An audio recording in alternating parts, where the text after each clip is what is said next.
Cordial saludo. Mi nombre es Juan Camilo Páez Jaimes. Soy abogado egresado de la Universidad Libre Seccional Cúcuta, becario de la misma universidad para cursar la maestría en Derecho Penal, Procesal Penal y Ciencias Penales.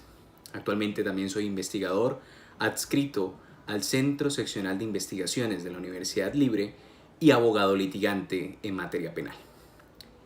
El día de hoy quiero compartir con ustedes unas breves reflexiones sobre la aplicación del principio de congruencia en el proceso penal colombiano a partir de la tesis desarrollada por la Corte Suprema de Justicia de los hechos jurídicamente relevantes.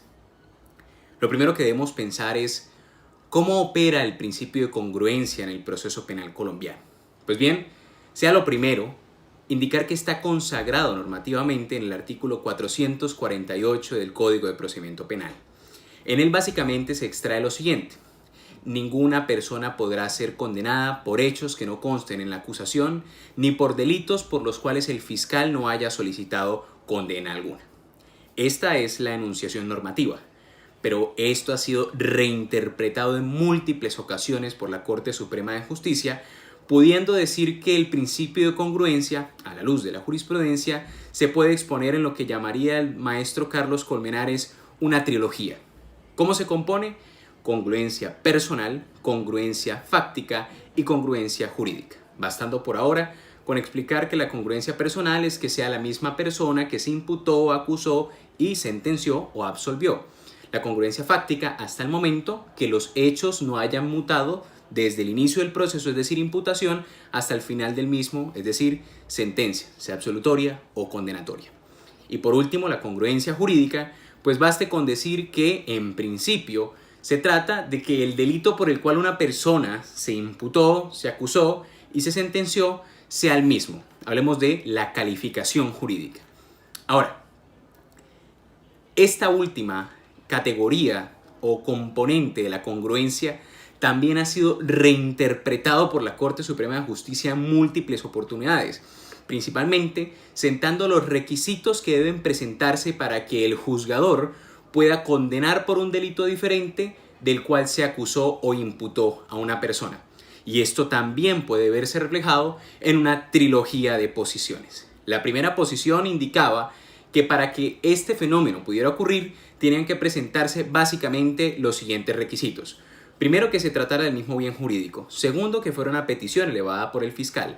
Tercero, que no agravara la pena, el nuevo delito por el cual se va a condenar. Y cuarto, que se trataran de los mismos hechos. Así lo señalaba la jurisprudencia. La segunda posición eliminó la necesidad de que esta figura fuera solicitada por el fiscal.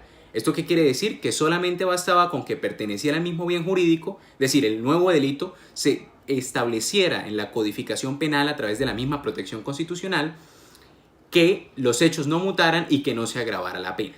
Y por último, la tercera categoría o la tercera reinterpretación realizada por la Corte Suprema de Justicia es que solo se necesita que no se agrave la pena con el nuevo delito y que no se modifique el núcleo fáctico. Así, con esta interpretación se llegaron a hacer las siguientes mutaciones jurídicas, por ejemplo, de un homicidio doloso, quizá con dolo eventual, a un homicidio culposo, de un hurto agravado y calificado, quizá entonces a una receptación, el que tenga o esconda un bien que haya sido producto de un hurto o un ilícito.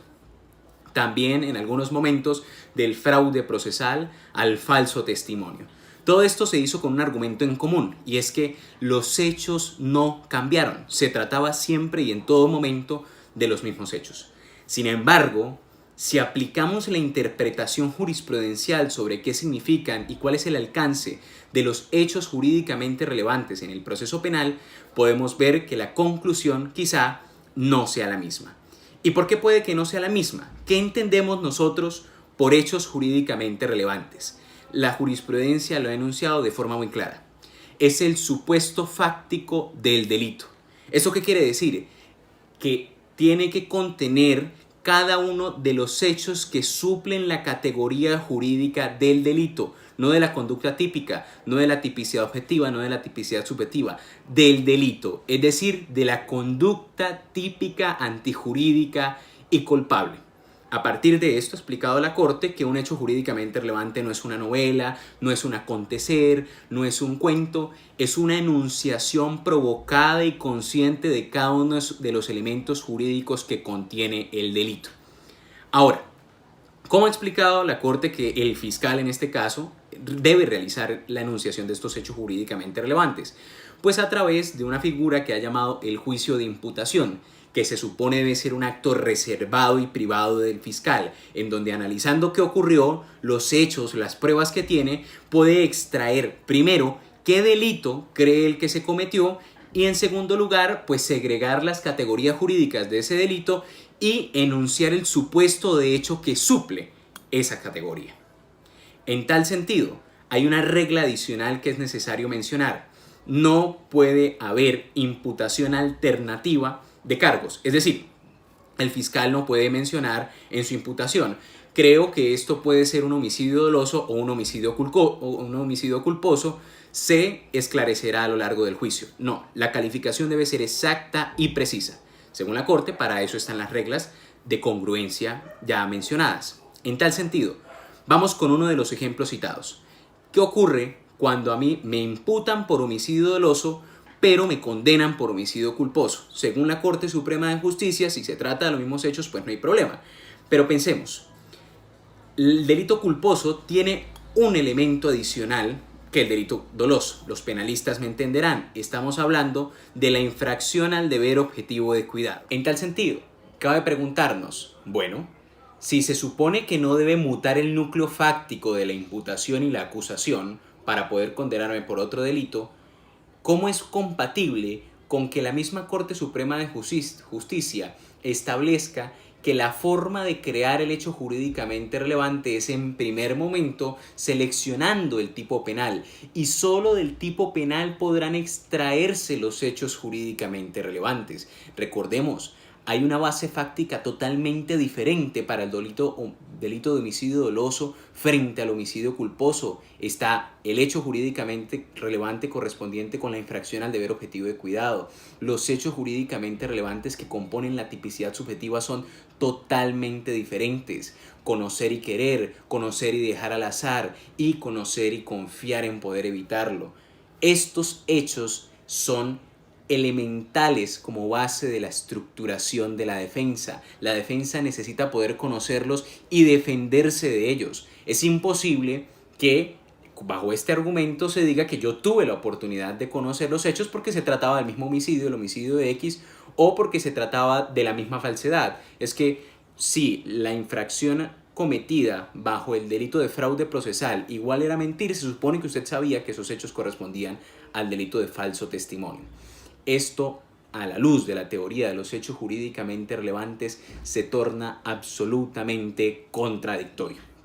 Y por tal razón, me permito proponer una idea diferente para la estructuración de estos delitos. Es imposible atender una mutación jurídica cuando se trate de delitos dolosos a culposos, por una sencilla razón: tiene una base fáctica a nivel de la tipicidad subjetiva que impide predicar que se trata de los mismos hechos jurídicamente relevantes. ¿Cuándo sí se puede?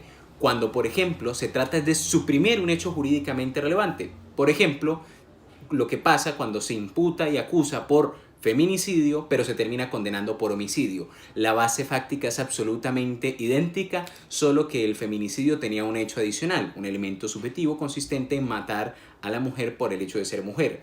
Pero si se analiza, la base fáctica es idéntica. Los hechos jurídicamente relevantes no cambian.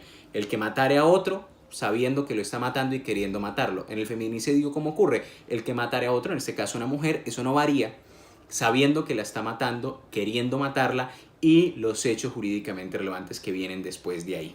En tal sentido, pues esa es una propuesta que se tiene, sujeta por supuesto a cualquier tipo de crítica y animando a la conversación, como siempre lo ha hecho el mismo maestro doctor Carlos Colmenares Uribe, a quien agradezco enormemente la oportunidad que me ha brindado con este espacio, y pues en todo caso quedo sujeto a cualquier tipo de comentario, controversia o duda que pueda generar esta pequeña propuesta. Un fuerte abrazo.